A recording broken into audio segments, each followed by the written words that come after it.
শরীয়তের মধ্যে লেখা আছে বিবাহে আনন্দ করো, আহ্লাদ করো, তবে ঢোল বাজনা বাজিয়ে নয়, ডিজে বাজিয়ে নয়, গীত গেয়ে নয়।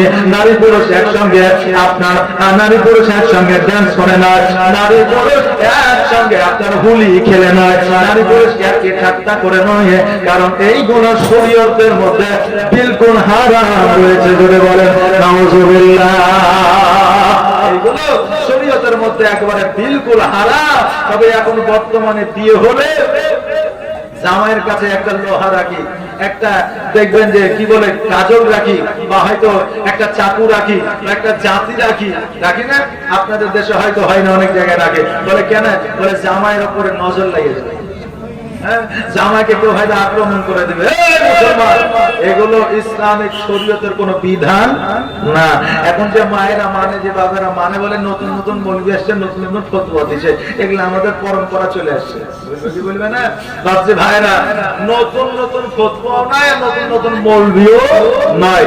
এখন মানুষ আপডেট হতে শিখেছে নাকি বলেন? আগে কি মোবাইল ছিল? যে এখন যদি বলেন মোবাইল নতুন এসছে চালাবো না, লস কার হবে? আপনার হবে। ক্ষতি কার হবে? আপনার হবে। তো এখন অনেকেই আপডেট। আগে এত কিতাব কেনার মতো পয়সা মানুষের কাছে ছিল না, এই জন্য তো আগে আপনার মসজিদে ইমামতি করতো যারা অল্প শিক্ষিত, মৌলবি পাস করেনি, আমার নাম ফেল, যাদেরকে বলা হয় মুন্সি, বলে কি বলে না? আর এখন মুফতি মুহাদ্দিস আছে না নাই? আছে। এখন অনেক কিতাব কেনার মতো সমর্থক মানুষের আছে, কিতাব কিনতে পারছে, পড়তেও পারছে। এই যে এই সমস্ত যে প্রথাগুলো আছে, এগুলো আমাদের জন্য শরীয়ত মতে বিলকুল হারাম করা যাবে না।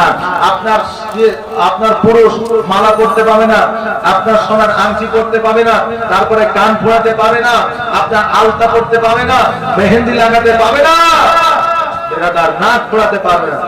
এখনকার ছেলেরা বললেন এমন, বললেন এক কানে কান ফুড়েছে, দুই কান্দে পিটি ছেলের মতো। এখন মেয়েদের মতো আপনার এই নাকটা ফুড়াইতে পারছে না, এই তাদের কপাল নাকি বলে। তবে কান যখন ফুরিয়ে দিয়েছে, তখন নাকও একদিন ফুরাবে নাকি? নাকও একদিন ফুরাবে। ইসলামিয়া এগুলো করা যাবে না। রাত্রে বেলায় আপনার জামাইকে এক জায়গায় বসিয়ে দিয়েছে, আর বান্না মেরিলিয়াতে হাঁটুর উপরে কাপড়, আর আপনার জোয়ান জোয়ান ভাবিরা এসে আপনার হলদি মাখাচ্ছে, পাশে পাশে অন্যান্য ভাবিরা ভাবরি বাড়েছে আর গীত গাইছে। হয় না? আপনাদের দেশে না হইলে আমাদের দিকে হয়, বুঝলেন না? গীত গাইছে। আচ্ছা, একটা পুরুষ আপনার হাঁটুর উপরে কাপড় তুলে আছে, আর যুবতী যুবতী ভাবিরা আপনার হলুদ মাখিয়ে দিছে, আর গীত গাইছে সাবান মাখো কি মাখো না, জলে ভাসে ফেনা। হ্যাঁ, আজকে তুমি যতই সাবান লাগে পরিষ্কার করে দাও, কাল কিয়ামতে দিনে ওই সাবানের ফেনাটা তোমাকে চুবড়াবে আর তোমাকে কষ্ট দেবে জাহান্নামের মধ্যে। কথা কি বুঝতে পারলেন না? একজন যুবক আর একজন যুবতী কোনোদিন বন্ধুত্ব হতে পারে না, একে অপরের সঙ্গে কোনোদিন মিলিত হতে পারে না, কথাবার্তা বলতে পারে না। শরীয়তে বিলকুল একবারে হারাম। ভাবিরাই আর কি করে আপনার দেওরের সঙ্গে, আর দেওররাই আর কি করে ভাবির সঙ্গে। স্ত্রী স্বামীর সঙ্গে আর কি করে না, আর স্বামীও স্ত্রীর সঙ্গে আর কি করে না। তো স্বামী স্ত্রীর সঙ্গে আর কি করা যায়, আর দেওরের সঙ্গে আর কি করা হলো হারাম। এখনকার মানুষ বুঝে নিয়েছে যে দেওরের সঙ্গে আর কি করা হালাল, আর স্বামীর সঙ্গে আর কি করা হারাম। এই জন্য স্বামী যখন বাড়িতে আসে তখন মায়েদের মুখটা গুমরা হয়ে থাকে, আর দেওর যখন আসে তখন বা আপনি হাসে, মনে হয় যে একবারে রচনা বেনাতে ফের যে মনে হবে ফের। স্বামী আর স্ত্রী আর কি করে যদি নিজকে হাসি দাও, তা আল্লাহ বলছেন আমি ওই বান্দা বান্দির নেকির খাতায় একটি করে মাকবুল হজের সব দিয়ে দিই। জোরে বলেন সুবহানাল্লাহ। একটা মাকবুল হজের সব দিয়ে দিই। শুধু এটাই নয়, স্বামী সারাদিন কাজকর্ম করে রাত্রিবেলায় বিছানায় শুয়ে আছে, এখন স্ত্রী যদি মাথাটা একটু টিপে দেয়, তো আল্লাহ বলছেন ওই বান্দির জন্য আমি আল্লাহ তার জাহান্নামকে হারাম করে দিই। জোরে বলেন সুবহানাল্লাহ। তাহলে এর কি করলে স্বামীর সঙ্গে করো, দেওরের সঙ্গে নয়। কারণ স্বামী ভালোবাসে তোমার মন ও প্রাণ থেকে, স্বামী ভালোবাসে তোমার দায়িত্ব নিয়ে, স্বামী ভালোবাসে তোমাকে পর্দায় রাখার জন্য, স্বামী ভালোবাসে তোমাকে সুখে রাখার জন্য। আর দেওর যদি ভালোবাসে তো তোমাকে ভক্ষণ করার জন্য, দেওর যদি ভালোবাসে তো তোমার শরীরকে ভালোবাসে, দেওর যদি ভালোবাসে তোমার চেহারাকে ভালোবাসে, দেওর যদি ভালোবাসে তোমার পোশাককে ভালোবাসে। বেরাদার, শুনতে খারাপ লাগলেও এটাই কিন্তু বাস্তব, শুনতে খারাপ লাগলেও এটাই বাস্তব। তো আমি বলবো মা এবং বাপজিরা স্বামী আর স্ত্রী যে আর কি করবেন নাকি পাবেন। এখন স্ত্রী দেখছে যে মৌলবি তো বলেছে যে স্বামীর সঙ্গে আর কি করতে, এবার বললেন বাড়িতে গেছে, যাওয়ার পরে মা বিড়ি বাঁধছে, স্বামী বললেন ইনফিন করে আপনার কালিয়াচক যাবে বের হয়েছে, আর অমনি এক বালতি পানি স্বামীর গায়ে দিয়ে দিয়েছে, আর অমনি স্বামী এক চর বিবিতে। এখন আইসা বলছে মূল বিষয়ে আপনি যে বললেন স্বামীর সঙ্গে ইয়ার্কি করা যায়, একটু বলে নাকি পাওয়া যায়, তা আমি যে স্বামীর সঙ্গে ইয়ার্কি করলাম তো স্বামী তো আমাকে মারলো, কি ইয়ার্কি করেছো? বলে এক বালতি পানি মেরে দিয়েছে। পানি দিয়ে কি করেছো? বলে হ্যাঁ। এই অবস্থায় তোমাকে আরো 4 চড় মারেনি, এই তোমার কপাল।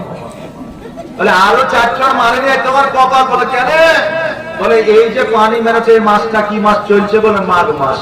বলে এই মাঘ মাসে অনেকে 7 দিন ধরে গোসল করে না ঠান্ডাতে, আর এই ঠান্ডা অবস্থায় তুমি ঠান্ডা পানি দিয়েছো, তোমাকে মারেনি, এই তোমার কপাল। হ্যাঁ, তো স্বামীর সঙ্গে ইয়ার্কি করবে একটা সময় নিয়ে, যে কোনো সময় ইয়ার্কি করা যাবে না। যাবে জি? এখন স্বামী আলু লাগিয়ে কোদাল ঘাড়ে করে নিয়ে বাড়ি আসছে, আসার পরে বলছে রহিমের মা এক গ্লাস পানি দাও তো। এখন বিবি যদি মিচকি হাসে বলে কেমন লাগলো? আচ্ছা বলেন ওই বিবিকে বাড়িতে রাখবে? রাখবে না। তো ইয়ার্কি করো না, একটা সময় আছে। তবে ইয়ার্কি করলে স্বামী আর স্ত্রীতে করিও, দেওর ভাবিতে ইয়ার্কি করিও না। জীবনের অন্তিম কালে আজরাইল আসিয়া সোনার জীবন যাবে লইয়া, সোনার জীবন যাবে লইয়া। এত যতনে যারে রাখিলে যাহার লাগে দুঃখ কষ্ট কতই না সহিলে। এত যতনে যারে তুমি ঘরতে রাখিলে যাহার লাগে দুঃখ কষ্ট কতই না সহিলে।